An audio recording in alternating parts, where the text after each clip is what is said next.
Are you ready to hear a story that might make you not sleep well at night? So stay with us until the end of the video.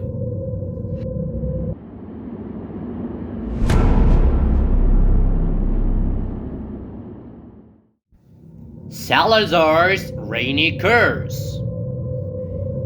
In a remote, forgotten corner of the world, nestled in a secluded and desolate area, lay a tiny village named Salazar. Renowned for its incessant downpours and perpetually dark nights, the village was shrouded in an aura of mystery and dread.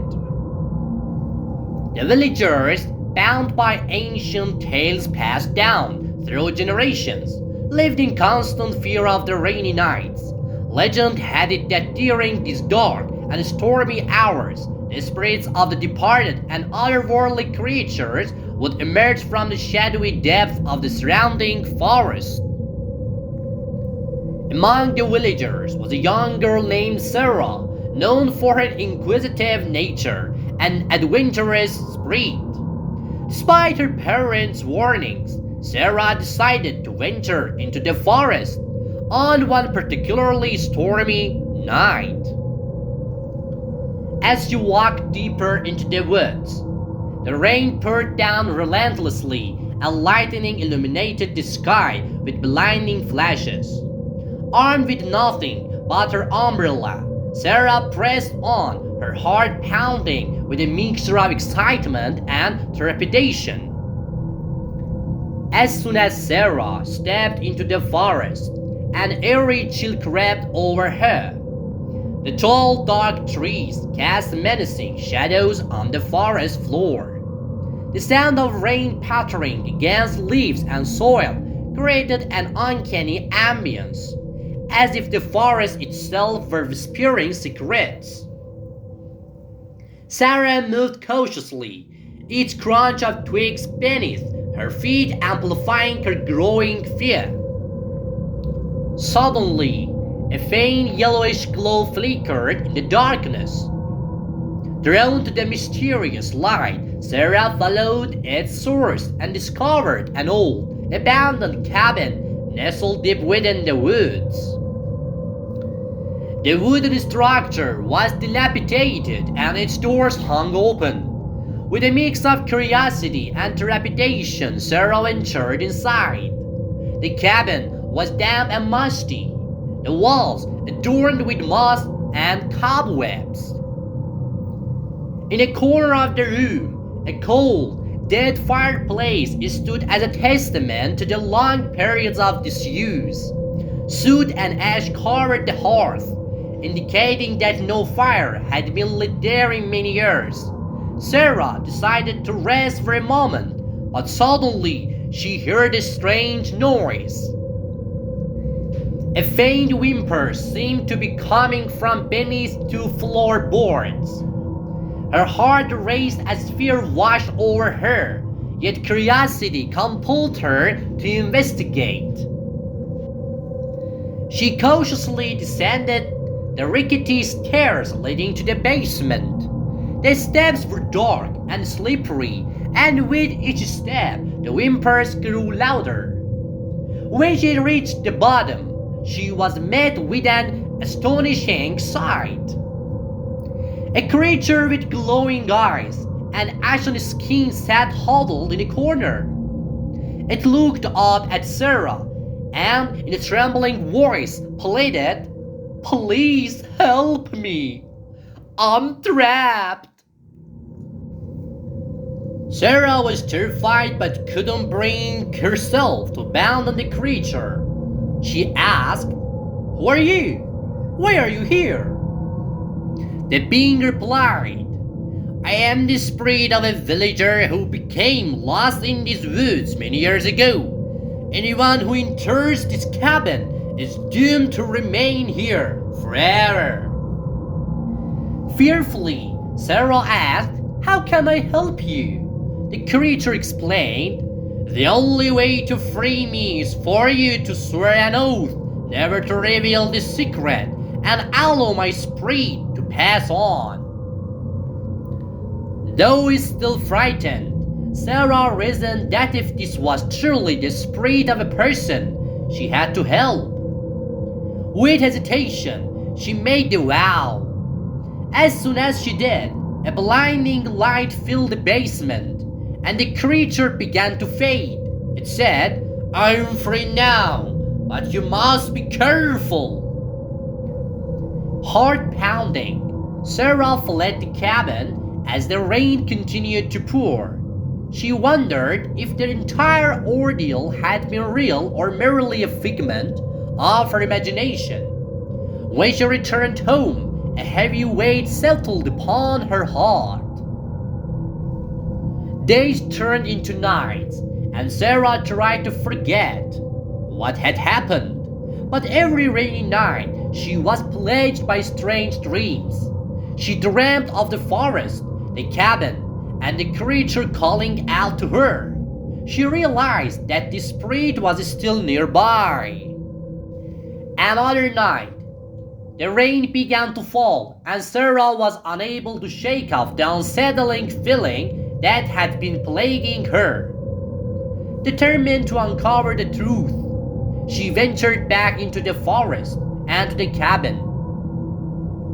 Upon her arrival, she noticed that the cabin had deteriorated further, and a palpable sense of sadness hung in the air. As she entered, the eerie silence from the basement was gone. Suddenly, the door slammed shut, and she felt as though she was being watched. A horrifying laugh echoed through the cabin, and Sarah realized that the spirit hadn't been freed. Instead, she had become part of the forest's haunting legacy. The rain continued to pour, and Sarah was trapped. She had become one of the lost souls who wandered the forest on stormy nights, forever searching for another victim to ensnare. But the story didn't end there. With each passing rainy night, Sarah witnessed new spirits being drawn into the cabin. She desperately tried to warn them, but her cries were lost to the howling wind. Eventually, another stormy night arrived, and Sarah saw a young villager named Jones approaching the forest. With all her might, she tried to stop him, but all that escaped her lips was a mournful wail. If you dare to listen to this story until the end, like this video and stay with us. With a curious expression, Jones entered the cabin, and Sarah watched helplessly as he too fell under the cabin's spell. As Jones encountered the creature in the basement, Sarah felt her heart shatter. Not only was she trapped, but now Jones was doomed as well. In a desperate attempt to save him, she managed to utter one final plea before Jones made his vow. "Run! This place is no place for the living!" But Jones, oblivious to her warning, sealed his fate. Now, both Sarah and Jones were lost souls, wandering the forest, forever searching for new victims. Two tormented spirits condemned to roam the woods on stormy nights, their tales serving as a chilling warning to those who dared to trespass. And the villagers of Salazar would never know the fate that awaited them, for with each passing rainy night, the ranks of the damned grew. They faded into the forest, becoming one with the spirits that haunted it. Night after night, Sarah and the other lost souls roamed the woods, hoping against hope that someone would brave the darkness and free them. But no one dared to venture into the shadowy forest, for all knew it was a place inhabited by spirits eager to trap new souls. After that fateful night, everyone believed the ordeal was over. However, a strange unease began to creep into the village. The villagers were plagued by terrifying nightmares, haunted by a dark, shadowy figure that seemed to stalk them. A few days later, Jones's fiancée, a Smeagol who lived in the hills above Salazar and had been mourning his loss in the hopes of freeing his spirit, began to feel unwell. She had a constant sense that something was changing within her. One night, she entered a strange dream world, a dark and cold place where she encountered Jones. But this time, his expression was filled with sorrow and anger. "Did you think you had set me free?" he asked in a mournful tone.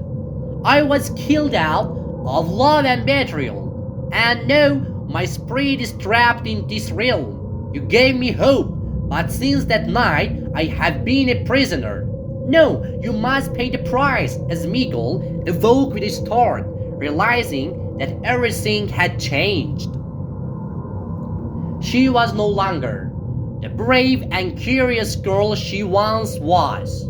She felt as if Jones's spirit had latched onto her, dragging her into his dark world.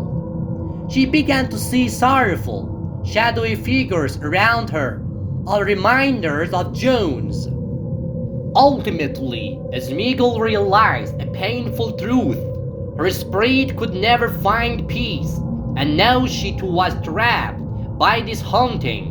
From that day forward, Smeagol was never seen in the village again. The villagers began to whisper about the abandoned house, and some claimed to have seen a shadowy figure resembling Sarah near the house on dark nights. Years later, the village remained haunted by that fateful night. Anyone who approached the house felt as if they could hear the voices of Sarah and Jones, standing together in a corner of the darkness, searching for someone to help them. After that night, the tranquility of the village was shattered. The villagers' nightmares were no longer simple pursuits. They took on horrifying new details. The shadows took shape, morphing into familiar faces, whispering the names of the villagers in chilling tones. Some even claimed to feel a cold touch on their skin in their sleep and smell the scent of withered flowers and damp earth. The nightmares seeped into the villagers' waking lives. During the day, they felt an overwhelming fatigue, as if they had endured a long battle each night instead of resting. Children trembled in their beds, too frightened to sleep, and adults were afraid to be alone in their homes. After that terrifying dream, Smeagol was never the same. Her skin was pale, her eyes sunken. Her once lustrous black hair was now streaked with gray. She began to see shadows of Jones everywhere, in every corner of her home, shadows that smiled and beckoned to her. At night, she heard Jones's whispers in her ear. "Join me, Smeagol. We will be together forever." She felt the dark force growing within her, a force that pulled her towards vengeance and destruction. Meanwhile, the villagers began to delve into the village's past. They discovered that strange occurrences had taken place in the very same spot years before. It was said that a beautiful young woman had mysteriously vanished, and her body had never been found. Some believed that her spirit was wandering the village, causing all this chaos. Upon further investigation, they learned that this young woman was Jones's grandmother. She had also been murdered for unknown reasons, and her spirit had never found peace. Now, with the arrival of Jones's spirit, the two had merged, forming a powerful and evil force. Terror reached its peak in the village. Objects moved on their own, strange noises echoed from the walls, and dark shadows prowled in the darkness. Villagers began to disappear, one by one, their bodies never found. In the end, only a handful of villagers remained. They decided to flee the village, but realized that the evil spirits were pursuing them.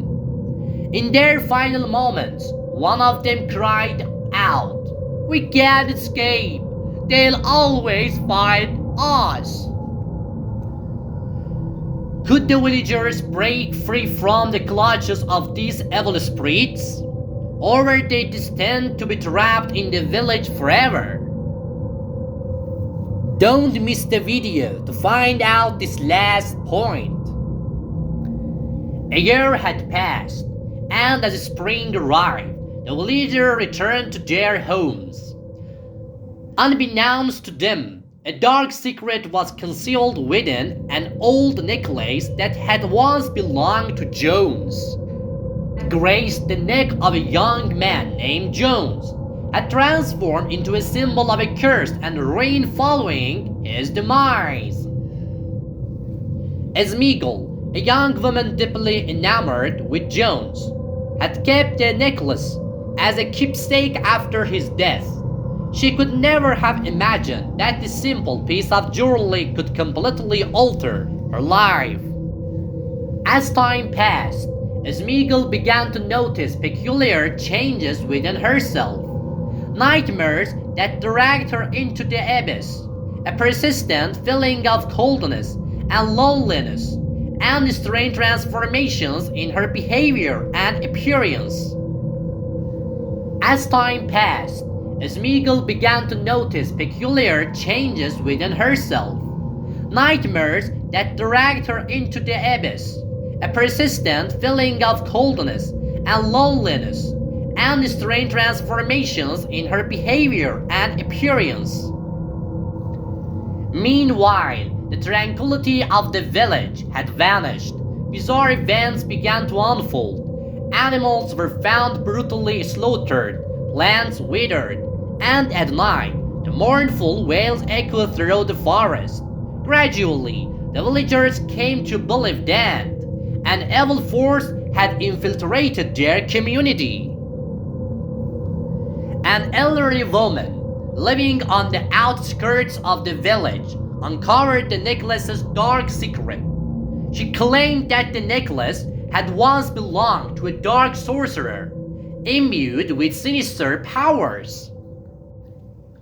The sorcerer had used the necklace to summon demonic creatures and command them. The old woman warned Smeagol to discard the necklace, but Smeagol ignored her advice. She believed it was the only remaining memento of Jones. The sorcerer had used the necklace to summon demonic creatures and command them. The old woman warned Smeagol to discard the necklace, but Smeagol ignored her advice. She believed it was the only remaining memento of Jones. Over time, the dark powers dormant within the necklace awakened with increasing intensity. Smeagol transformed into a dark and powerful entity capable of easily dominating the will of others. Gradually, she brought the villagers under her control, forcing them to serve her. Meanwhile, the demonic creatures imprisoned within the necklace were released one by one. They hid in the depths of forests and mountains, waiting for the opportune moment to seize control of the village. A group of villagers, wary of Smeagol's tyranny, resolved to confront her. With the help of the elderly woman, they devised a plan to neutralize the necklace's powers. However, this was a perilous endeavor and could cost them their lives. On a dark and stormy night, a group of villagers attacked Smeagol's home. A fierce and bloody battle ensued. Smeagol, wielding her dark powers, resisted furiously, but in the end, the villagers managed to wrest the necklace from her and cast it into the depth of the sea. With the destruction of the necklace, the evil forces dissipated and peace returned to the village. Yet, this was not the end. Jones's spirit, bound to the necklace, continued to linger around the village, seeking an opportunity to return. With the destruction of the necklace, it seemed that peace had returned to the village. However, this tranquility was deceptive. The villagers who had been under the influence of dark forces began to lose their memories. They could no longer distinguish between reality and fantasy. Their nightly nightmares transformed into reality, and they began to see strange creatures. Smeagol, now reduced to a dark shadow, roamed the forest surrounding the village. She was no longer the young and innocent girl she once was. She had become a powerful and merciless creature, seeking only revenge. One by one, she ensnared the villagers and transformed them into beings like herself. As time passed, all the villagers transformed into dark, soulless beings. They had lost their humanity and were merely obedient to Smeagol. The village became a desolate and abandoned place. The only sounds heard were painful moans and demonic whispers. Finally, Smeagol climbed to the top of a hill overlooking the village and stared at it with a cold, emotionless gaze. She remembered the days when she lived in this village and loved Jones. But no, everything had changed. She had become a dark, cursed being with no way back. Do you think this story is true? If you think it's possible for something like this to happen to a city or village, share your thoughts with us in the comments. With a wicked smile, Smeagol looked up at the dark, stormy sky and whispered, "This is my home." At that moment, a bolt of lightning struck the ground. The entire village was consumed by flames and turned to ashes, and Smeagol, along with all the villagers, was forever consumed by the fire.